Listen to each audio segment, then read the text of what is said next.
Hey, to all you Guild Wars 2 fans out there, thank you for viewing my channel. To all my current subscribers, thank you for subscribing, and hopefully we get 1,000 so you become eligible for that prize giveaway. To all my new viewers out there, thank you for stumbling upon my channel. I'm Breedthegreat. This is my channel, and welcome. Go ahead and click subscribe if you like what you see here. If you dislike, please hit the comment section and let me know what you dislike so I can make this channel better for you. So with that being out of the way, I just kind of want to pick back up where I left off with my last video commentary discussing gameplay. And basically it's going to involve how I came to my current confusion condition damage build. Really things I want to talk about is things I learned as I started playing around and tinkering with this confusion condition damage build. And the first thing, maybe you guys would like to know this, so I'm just going to get it out the way. The first thing that I noticed is that as I apply different types of confusion types of skills, that I could not get confusion to stack higher than 11 stacks. Okay, not saying that's a bad thing, not saying it's a good thing, but I just kind of curious if anybody was able to see anything else than 11 stacks, because I think maybe it's perfectly balanced at 11 stacks. I'm not too sure, but I'm just curious from my own nature. Usually 11 stacks translates to, as your opponent uses their skills, it translates to anywhere between 1100 of DPS against themselves to, I've seen it go as high as 1400 DPS against themselves. It all depends on what you have spec'd into it. But I've tried my darndest through shatters, through applying confusing images, which is your 3 skill, using scepter and torch, to see if I could stack it higher than 11. I think, I'm not sure, I don't know, I don't have the fraps of this, but I want to say I've seen it go as high as 12. I do want to say that, but in all these videos that I'm just reliving as I do these commentaries, I'm just noticing that as you apply confusion, the highest it will ever go is 11 stacks. And as your opponent starts using their skills, it'll reset the timer, start degrading your confusion, and then as you reapply the confusion, it resets it back to 6 or 5. So I think that's a good thing because it resets it back to 6 or 5 with an increased timer. At least that's what I'm noticing. I may be wrong, and you guys may have noticed something different, but that's just what through my gameplay what I've noticed. And it's pretty decent, right? You can see how this can translate into something that can be used offensively, as long as the other person is dumb and they don't wipe the confusion off, or they don't wipe all of it off, so you can reapply it. So ideally, you want to apply confusion to the max capacity to this standard, which is, as we said before, 11 stacks. And you can do that a number of ways. The best method I've noticed is to use first your shatters and then apply confusing images, which will get you the most bang for your buck. It'll give you the most confusion stacks as fast as possible. And yeah, maybe if you lay down Chaos Storm, one of the conditions applied to your opponent may be confusion, but oftentimes you're not sure.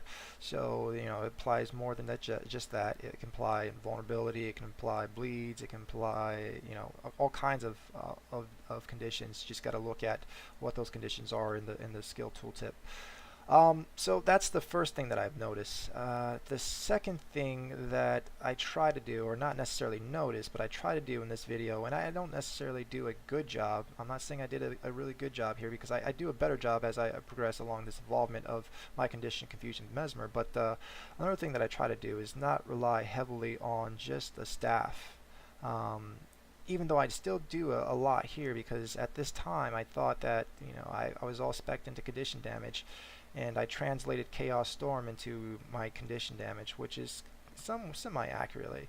But confusion is also a condition, so it's something that I just gotta had to familiarize myself with, and I try to do a better job of just switching weapons between staff and scepter and torch. I'm going to stop right here real quick. Oh, this is a good use of Chaos Storm, just laying down a little defensive line so Crocs can't pass it and help his buddy, so we can finish the kill. Okay, back to what I was saying.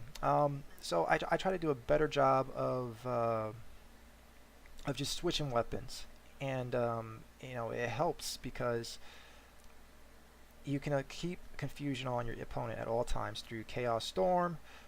Typically, if it procs confusion, which most times it does, and then just applying confusing images, and as well as your shatters, you can keep those shatters up. So another thing that I like to talk about is, in this video I've had a couple comments, right, related to that I'm not really going in and fighting anybody. I'm going in groups and I'm just pretty much capitalizing on my group's ability to, you know, pew pew an enemy down.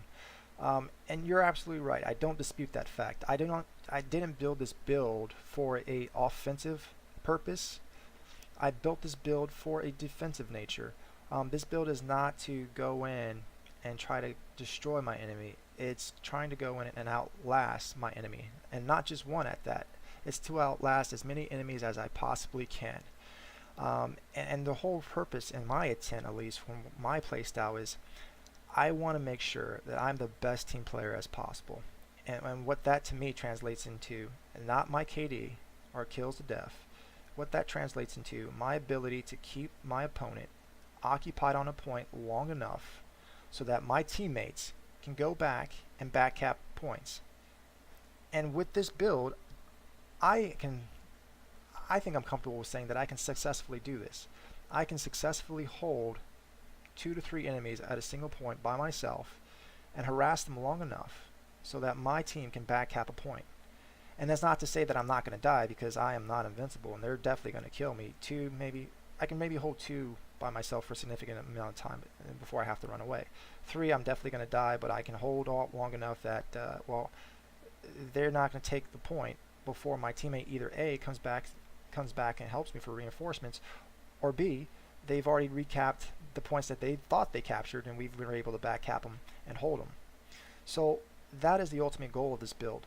So for all those of you that want to see more DPS, just let me know. I mean, I can do a great sword DPS build and show it, but I think I just have a lot more fun just staying in the fray, mixing it up, holding a point, just annoying the shit out of an enemy, trying to make them figure out which one is actually me, make them target the wrong person, and just cause mass confusion on a battlefield, which is the whole purpose of the Mesmer, in my opinion. We're not a DPS class.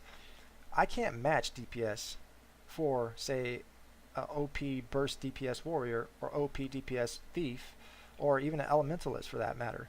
I can't match their DPS, and I don't like to match their DPS. But what I can do is I can outlast their DPS. I can sustain their damage that they're giving to me and take it.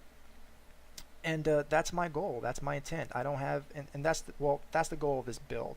So that's better to say that. It's not to say that I don't want to do DPS so I can take the objective faster and burn down the enemy faster. It's just that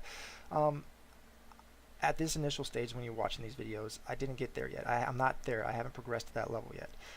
But we definitely got there, I think. And you'll see me use my build a little bit more offensive in nature, where I'll use dual swords. That's kind of crazy, but I did it, and I'm not necessarily saying I like it, but we can use this build in a little bit more offensive nature. At this point, I wasn't there. My whole goal was just to maintain a point and hold it long enough so my team could reinforce me or can backcap. So I know I'm kind of beating a dead horse with that concept, but that's really the concept of this build. So if you guys are interested in a confusion condition damage build, don't expect to do a lot of DPS, because you're not going to be able to match someone that's actually actively built for DPS. But what you are going to be able to do is outlast them and take it.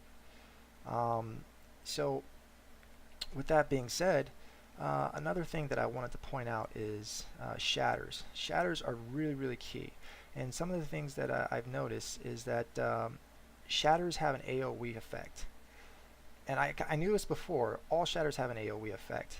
So if you are in a huge group and you want to make sure that you're taking a little bit less damage, and you see a huge group, immediately shatter, because it'll apply, if you're specting the confusion, it will apply confusion to all those guys that are on the point, or all your opponents, and that's a good thing. It means that they are taking just a little bit more DPS, and because, well, they're doing it to themselves. So if you're one of those confusion damage players out there, or you just want to try it out, go in there with the mindset that this is not a DPS offensive capability yet. I'm not covering that yet. I have a new build that I want to try out during the release of Guild Wars 2, but I don't want to post it yet until I actually verify that this skill is viable or this build is viable. I mean, I could probably show you and build it on, using just the skill trait list, but don't want to do it just yet. Kind of want to hold that in my pocket for now. So stay tuned to my channel. I'm definitely going to post it as we progress through Guild Wars 2, and we learn this game together, guys. These are just the beta weekends, and still tinker around with the specs. Who knows? They may have changed some things during the game release that I may not have noticed, or I will notice, and that you won't see in these videos. So these things are all liable to change. So nothing here that I talk about today is set in stone. So just take it with everything with a grain of salt, and just learn through our experiences that I'm sharing with you. And I say our experiences because my experiences that I have, I want to translate to you guys, so you're better on the battlefield, so it makes it a little bit more of a challenge to me when I face you. So this is our experience, and whatever I learn, I'm not going to hog the information. It's your information.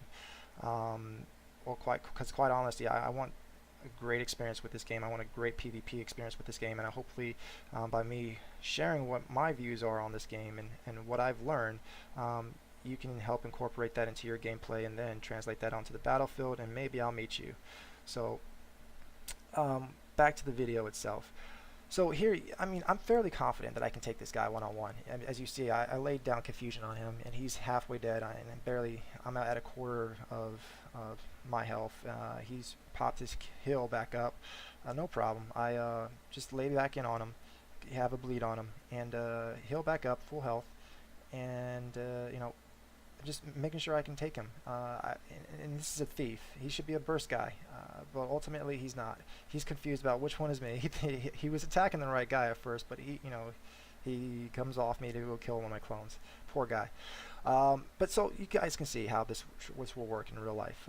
I can fairly confidently say that I can one-on-one anyone for a long period of time. It's going to take me longer to kill him, but I'm pretty sure I can outlast him and kill him. 2 guys, same thing. 3 guys, I'm not going to kill anybody, but I'll be able to last long enough. So that's the concept, guys. Keep that frame of mind and your perspective when you're viewing these videos. It's not a DPS. I'm going to go kill everybody and think I'm the best player, because this game is just not like that. I mean, there's no best player out there like that. At least I haven't found one that can just go and kill everyone. Because the way they balance this game is it's quite well balanced. I mean, there's some things that are that need a little bit more tinkering, but for the most part, I haven't seen one class where I feel like they're overly powered, because there's always a counter for everything out there. For an elemental, this is elite skill. You can counter it with a MOA from a Mesmer perspective. If I'm really in a jam, if I'm in a big group, I can counter everybody and get everybody out there with a mass invisible and get them out of that trouble and make everybody go invis, so they're not being able to be targeted. So there's not much about this game that I think needs tinkering. But there are some things regarding the gameplay, from like dueling, from like being able to group with multiple people in your party, so you don't have to be switched to the team for auto balancing, things of that nature that I think can be modified and made better. But I'm very happy with this game. I think it's well polished for where it's at right now from this standpoint, from the beta weekends, and I expect that it'll be just as polished, as, if not more so, when it's actually released. So guys, I know we didn't talk much about what I was doing in these videos, but I was just trying to give you a little bit of my thought process of where I was going with my build and how I was playing this build. So, begrudge me if you will that I'm not out there just smashing face and just killing everything and letting you guys see all the OP-ness of my class, because people think Mesmer's maybe too OP, but that's not what I was about. So again, make sure you subscribe. This is Breedthegreat of Dare.